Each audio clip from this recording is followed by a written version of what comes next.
একটি মুসলিম ভূখণ্ডে অমুসলিমদের সাথে মুসলমানদের আচরণ কেমন হওয়া উচিত এবং তাদের প্রতি আমাদের কি ধরনের কোন ধরনের দায়বদ্ধতা রয়েছে, তাদের প্রতি আমাদের কি দায়বদ্ধতা রয়েছে বা আমাদের উপর তাদের কি অধিকার রয়েছে, আমাদের উপর কি কি হক তাদের আছে, মুসলিম হিসেবে আমাদেরকে এগুলি জানতে হবে। কেননা কাল কিয়ামতের ময়দানে একজন অমুসলিমদের ব্যাপারে যদি আপনাকে আমাকে প্রশ্ন করা হয়, একজন অমুসলিম প্রতিবেশী হোক কিংবা সমাজের যে কোনো একজন ব্যক্তি হোক, তার ব্যাপারে কিয়ামতের ময়দানে আমাদেরকে বিচারের কাঠগড়ায় দাঁড় করানো হতে পারে। সেদিন আমরা যেন সঠিক জবাবটা দিতে পারি। আল্লাহ তৌফিক দান করুন, বলেন আমিন। সম্মানিত উপস্থিতি, ইসলাম কোনো সংকীর্ণ মতবাদ নয়। ইসলাম একটি পূর্ণাঙ্গ জীবন ব্যবস্থা। প্রত্যেকটা বিষয়ের পরিপূর্ণ সমাধান দিয়ে আমাদের নিকটেই পূর্ণাঙ্গ ইসলাম প্রেরণ করা হয়েছে।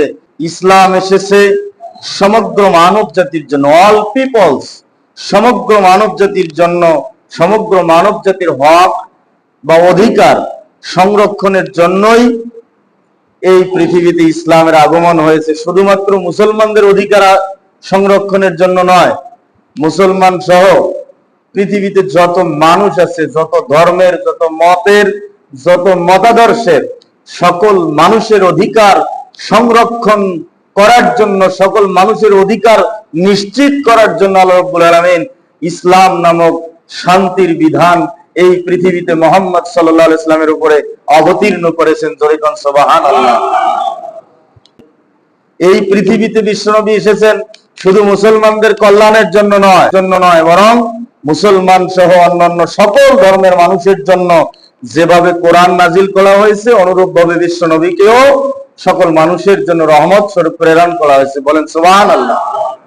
আল্লাহ কোরআন শরীফের সূরা আরাফের 158 নম্বর আয়াতের ভিতরে আল্লাহ বলছেন, কুল, হে মুহাম্মদ বলো, ইয়া আইয়ুহান নাস, হে মানব সম্প্রদায়, হে দুনিয়ার মানুষ, ইন্নী রাসূলুল্লাহি ইলাইকুম জামিআ, আমি তোমাদের সকলের জন্য আল্লাহ তাআলার পক্ষ থেকে রাসূল হিসেবে এসেছি। বলেন না সুবহানাল্লাহ। এখানে হে মানুষ বলে শুধুমাত্র মুসলমানদেরকে বোঝানো হয়নি, বরং মুসলমানদের পাশাপাশি এই পৃথিবীতে যত রকমের ধর্ম, বর্ণ, যত রকমের ভাষাভাষীর মানুষ আছে, যত বৈষম্যের মানুষ আছে, মতবাদ মতাদর্শের মানুষ আছে, প্রত্যেক মানুষের জন্য রব্বুল আলামিন বিশ্বনবীকে প্রেরণ করেছেন। সুবহানাল্লাহ বলেন।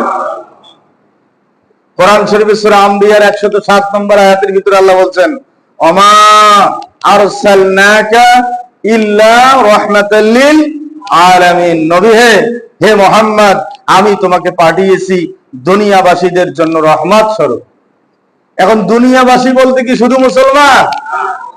এই দুনিয়াবাসী বলতে এই পৃথিবীতে যত মতের মানুষ আছে, যত ধর্মের মানুষ আছে, প্রত্যেক মানুষের জন্য বিশ্বনবী এই পৃথিবীতে এসেছেন রহমত স্বরূপ। সর্বজনীন এবং বৈশ্বিক ধর্ম ইসলাম যেমন, তেমনি বিশ্বনবী সর্বজনীন এবং বৈশ্বিক নবী মুহাম্মদ রাসূলুল্লাহ সাল্লাল্লাহু